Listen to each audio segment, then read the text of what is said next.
الحمد لله. ولدت الأمة الإسلامية بمولد أحمد. الحمد لله. ولد الرباط في الأقصى بعد مولد أحمد. الحمد لله. شاءت إرادة الله أن يتغير وجه الأرض من الظلم والظلام والاستبداد إلى التوحيد والعدل والسوية بولادة سيد الأنام محمد. لقد من الله على المؤمنين إذ بعث فيهم رسولا من أنفسهم يتلو عليهم آياته ويزكيهم ويعلمهم الكتاب والحكمة وإن كانوا من قبل لفي ضلال مبين. ولد الهدى فالكائنات ضياء وفم الزمان تبسم وفناء. قال عليه الصلاة والسلام: أنا محمد بن عبد المطلب. إن الله تعالى خلق الخلق فجعلني في خيرهم ثم جعلهم فرقتين فجعلني في خيرهم فرقة ثم جعلهم قبائل فجعلني في خيرهم قبيلة ثم جعلهم بيوتا فجعلني في خيرهم بيتا فأنا خيركم وخيركم نفسا.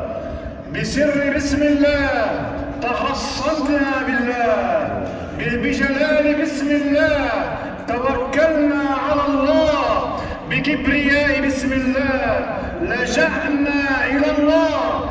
اللهم بسلطان بسم الله الرحمن الرحيم فرج عن الأقصى ما هو فيه.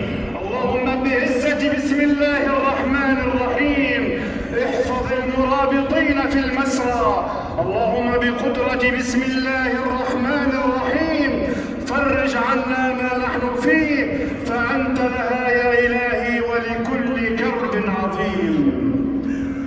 وأشهد أن لا إله إلا الله وحده لا شريك له نادى نبيه مكرما: يا أيها النبي إنا أرسلناك شاهدا ومبشرا ونذيرا وداعيا إلى الله بإذنه وسراجا منيرا. وبشر المؤمنين سيدي يا رسول الله، سلام عليك يوم مولدك، سلام عليك يوم بعثتك، سلام عليك يوم تبعث شافعا.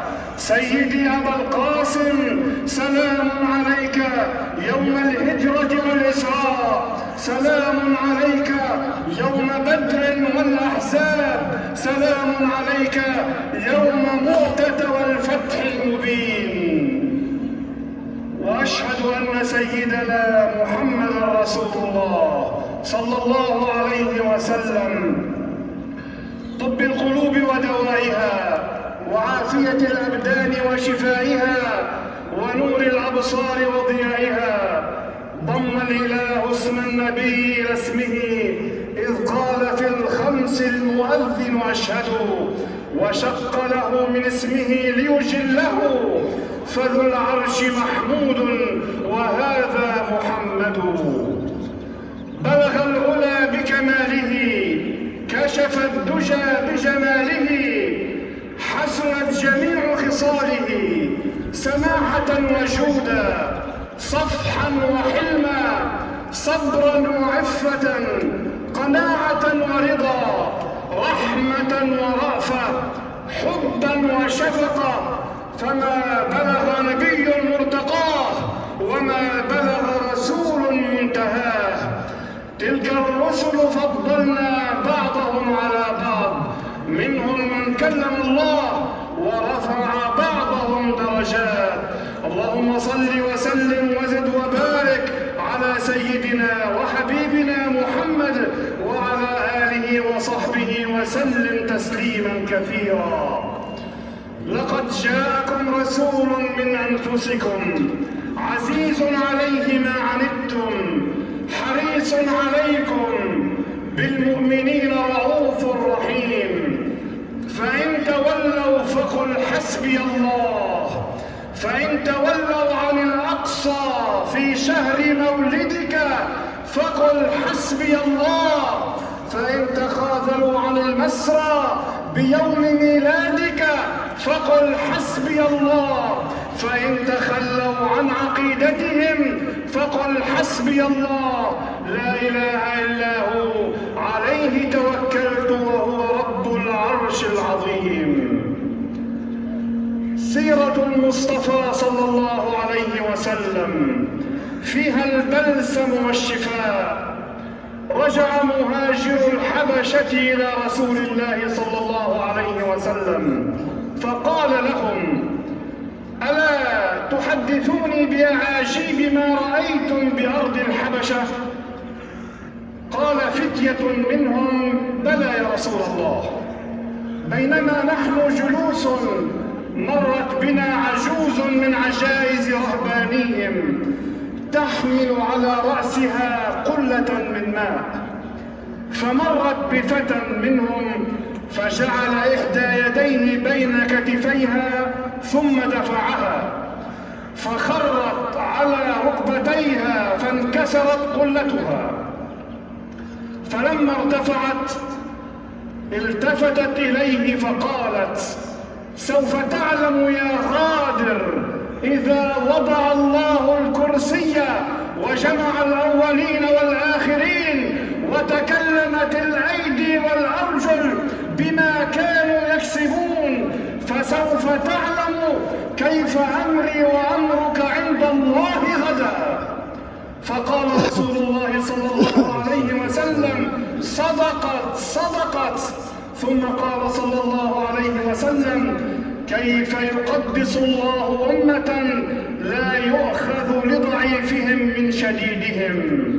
نعم صدقت سيدي يا رسول الله. كيف تطلب أمة العزة والكرامة والتحرير وهي متخاذلة منبطحة مهرولة؟ كان مولد المصطفى صلى الله عليه وسلم الخطوة الأولى لنبذ الظلم والاستبداد في شؤون الرعية، فقد جعل الحكم شوريا فيما لم تنزل به الآيات. وبمولده صلى الله عليه وسلم جمع العرب الذين أنهكتهم الحروب الداخلية وأنهكهم الاقتتال والانقسام فأصبحوا سادة العالم بعد الشتات. فمن الوفاء له صلى الله عليه وسلم بمولده نبذ الفرقة والحفاظ على مسراه. اللهم يا من نصرت محمدا وأصحابه حتى عادوا إلى مكة فاتحين، ردنا للأقصى يا رب العالمين، واحفظ المرابطين والعامين فيه يا رب العالمين. وكلا نقص عليك من أنباء الرسل ما نثبت به فؤادك. يقول عبد الله بن المبارك رحمه الله: سيرة الصالحين جند من جند الله يثبت الله بها قلوب عباده، فما أجلها من سيرة نحيا بذكراها في ذكرى مولده. فمن سيرته صلى الله عليه وسلم كلما كانت معركة يخبره الله بنتيجتها قبل حدوثها تشجيعا وتثبيتا. ففي معركة بدر الكبرى وهو صلى الله عليه وسلم مع ابن مسعود قبل المعركة ويقول له: هنا مصرع فلان غدا إن شاء الله. وابن مسعود يقسم بعد المعركة: ما تجاوز أحد منهم المكان الذي حدد له رسول الله صلى الله عليه وسلم، وكل أولئك رعاهم صرعى يجرون على وجوههم. يخبرنا صلى الله عليه وسلم بالغيبيات، نتائج الأحداث قبل حدوثها. اعترضت المسلمين صخرة يوم الخندق فضربها صلى الله عليه وسلم وقال: بسم الله الله أكبر، أعطيت مفاتح الشام، والله إني لأبصر قصورها، ففتحت الشام وحرر الأقصى. وتلا قوله تعالى: وتمت كلمة ربك صدقا وعدلا لا مبدل لكلماته وهو السميع العليم. وعندما أخبر عن بيت المقدس قال: فيكم لا تزال طائفة من أمتي منصورين لا يضرهم من خذلهم حتى تقوم الساعة وهم كذلك. قالوا: وأين هم؟ قال: ببيت المقدس وأكناف بيت المقدس. هذه شذرات من سيرته نتلوها بيوم مولده لنثبت بها أفئدتنا. لقد كان يوم مولده صلى الله عليه وسلم يوما لإعلان إسلامية بيت المقدس. صح الألباني رواية العرباض بن سارية قوله صلى الله عليه وسلم: إني عند الله مكتوب خاتم النبيين، وإن آدم لمنشجل في طينته، وسأخبركم بأول أمري دعوة أبي إبراهيم وبشارة عيسى ورؤيا أمي التي رأت حين وضعتني، وقد خرج من لها نور أضاءت لها منه قصور الشام. هذا الارتباط الوثيق بين يوم المولد الشريف وأرض الإسراء والمعراج هو إعلان إسلامية بيت المقدس بمرسوم إلهي وليس بقرار أممي. سبحان الذي أسرى، فأضاءت بيت المقدس نورا وضياء، ولا زلنا بهذا النور من عبق المولد والإسراء نهتدي، فلا مكان لأي جهة تخالف الإسلام في الأقصى المبارك، وأنه حق خالص للمسلمين وحدهم.